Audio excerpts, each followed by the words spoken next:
நாங்க ஒண்ணு யாரையும் அமைதியா இருக்க சொல்லல. இவளுக்கு பதிலடி கொடுக்கணும் அவ்வளவுதானே. ஆனா இப்படி கிடையாது.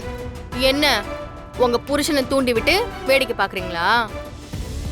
அண்ணாமலை குடும்பம் திங்கள் முதல் சனி வரை மதியம் 2:30க்கு உங்கள் ஜீ தமிழில். மொத்த குடும்பத்து மேலயும் போலீஸ்ல கம்ப்ளைண்ட் கொடுப்பேன். பாத்துக்கலாம். கம்ப்ளைண்ட் கொடுப்பேன். இவகிட்ட பேசிட்டு குடு. வெச்சு தாராளமா கடக்குற விடுங்கம்மா. நாங்களும் கொடுப்போம்.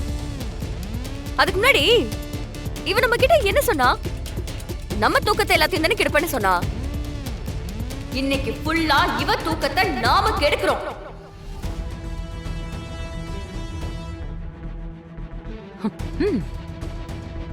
இவ ஒரு பொட்டு தூங்க கூடாது மாறா. நைஸ். இது நல்ல பனிஷ்மெண்ட்.